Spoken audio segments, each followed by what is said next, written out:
lunes, Barack Obama juró para un nuevo mandato de 4 años en la Casa Blanca.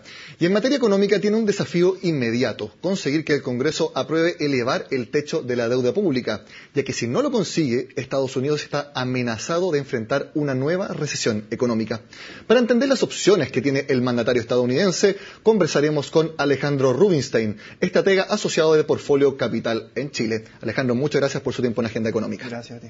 Bueno, el techo de la deuda pública, 16.4 billones de dólares, que es el tema absolutamente más importante en la economía de Estados Unidos. Siempre es bueno hacer un repaso. ¿Qué es lo que hay que entender por techo de deuda pública?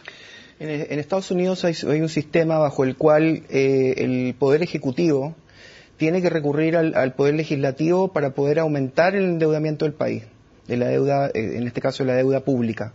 Es un proceso con el cual de alguna manera se intenta mantener los controles respectivos que tienen que haber y no dejar que un presidente pueda actuar a discreción respecto de cómo incluso el presupuesto de la nación también tiene que ser aprobado igual que en muchos países ante el Parlamento.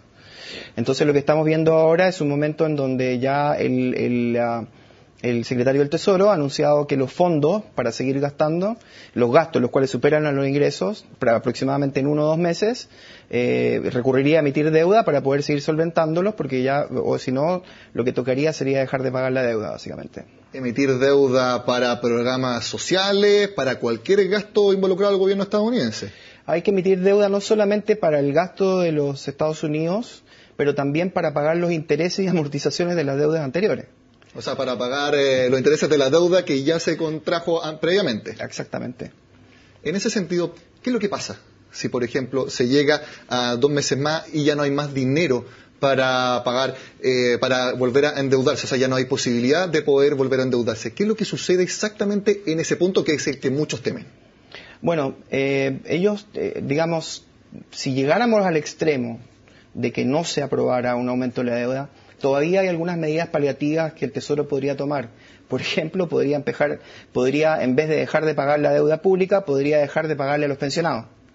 Podría dejar de pagar los sueldos del ejército. Podría dejar de hacer una serie de medidas que restringieran, ajustaran de alguna u otra forma dentro del presupuesto que ellos tienen, alguna discrecionalidad tienen como para poder recortar el gasto y poder seguir.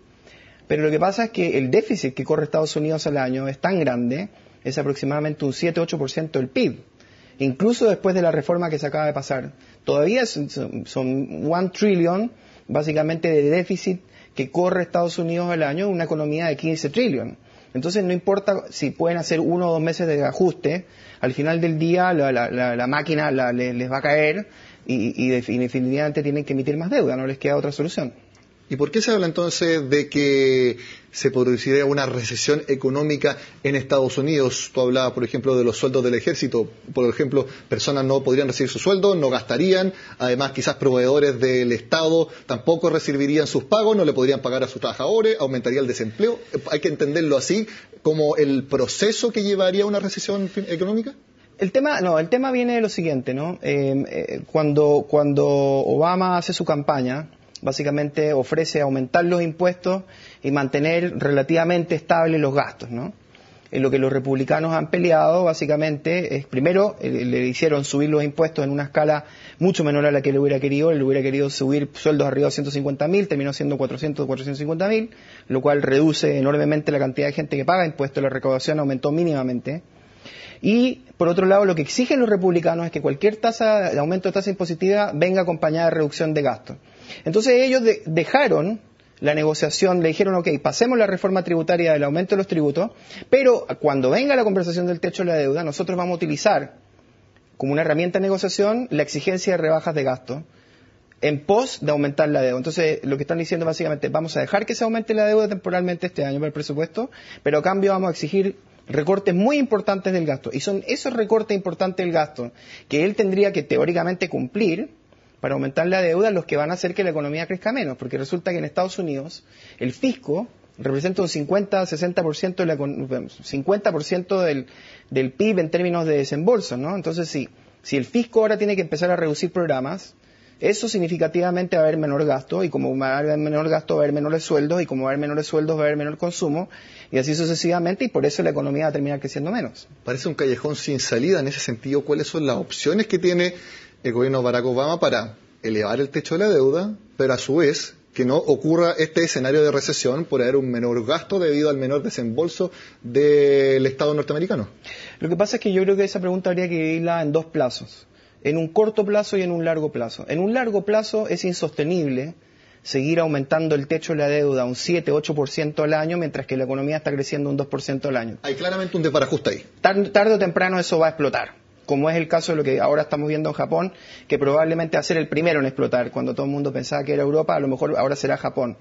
Pero concretamente, uno puede decir, ok, recortemos poco los gastos porque la economía está lenta, no es momento de hacer recortes, pero empiezan a acumular un problema de déficit y de aumento de endeudamiento que 2-3 años después, con la deuda al 150% del PIB, va a ser insostenible, va a ser impagable, ¿no? Incluso si Estados Unidos creciera al 3% en vez del 2%, se hace muy difícil serviciar una deuda tan grande. Entonces eso es lo que se llama fiscal responsibility, lo que están exigiendo de alguna manera los republicanos, con razón, es que pues se optimice el gasto, ¿no? Hay una cosa es cuánto se gasta y lo otro es qué tan bien gastado está el dinero que se utiliza. También, eso sí, hay algunos economistas, bueno, específicamente el presidente de la Reserva Federal, Ben Bernanke, que dijo de buena primera que ya no tiene razón de ser que exista una ley de tope de deuda pública en Estados Unidos.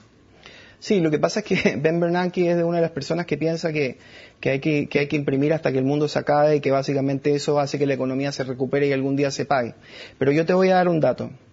En los últimos 4 años, desde el 2008 hasta el año pasado, el PIB de Estados Unidos creció de 14 a 15 trillion. ¿Ok? Y sin embargo, la deuda de Estados Unidos, combinado con el balance del Banco Central de Estados Unidos, la Fed, subió de 10 a 19 trillion. Es decir, se requirieron 9 trillion de generar un trillón de crecimiento en la economía. Es insostenible esa tasa. O sea, uno no puede seguir inflando en forma permanente. En algún momento tiene que llegar el momento en que empiezas a amortizar y que tienes que empezar a pagar. En esa conclusión, entonces, aquí los republicanos tendrían gran razón en decirle, ¿sabe qué? Tiene que ser más eficiente en su gasto porque esto es inmanejable. Absolutamente. Lo que pasa es que quizás, lo más probable que yo creo que va a suceder de esta negociación es lo mismo que sucedió con la anterior. Nada. Como se dice en inglés, kick the can down the road. Vamos a postergar el problema hasta que este año toca elecciones en el Senado y la Cámara, entonces nadie quiere ponerse en una posición que sea poco popular. Después de que vuelva el próximo Senado, y va a estar por un tiempo más prolongado, probablemente estén dispuestos a tomar decisiones más definitivas, pero en este momento nadie quiere confrontar el problema. Por lo tanto, yo predigo que se va a arreglar, y la forma en que se va a arreglar es que van a hacer un mínimo recorte, van a decirle, ok, autorizamos solo por una vez este aumento, lo mismo que hicieron el año pasado, le dijeron solo por una vez lo autorizamos, lo vuelven a autorizar y en definitiva postergan el problema. O sea, solución de parche, pero el problema de fondo se mantiene. Es algo que veremos en los próximos días y te agradecemos, Alejandro, estas explicaciones y por tu tiempo en Agenda Económica. Muchas gracias. Bueno, y con esta entrevista sobre el tope de la deuda pública en Estados Unidos, un tema muy complicado, terminamos esta entrevista en Agenda Económica. Como siempre, los invito a que continúen en la sintonía de CNN Chile.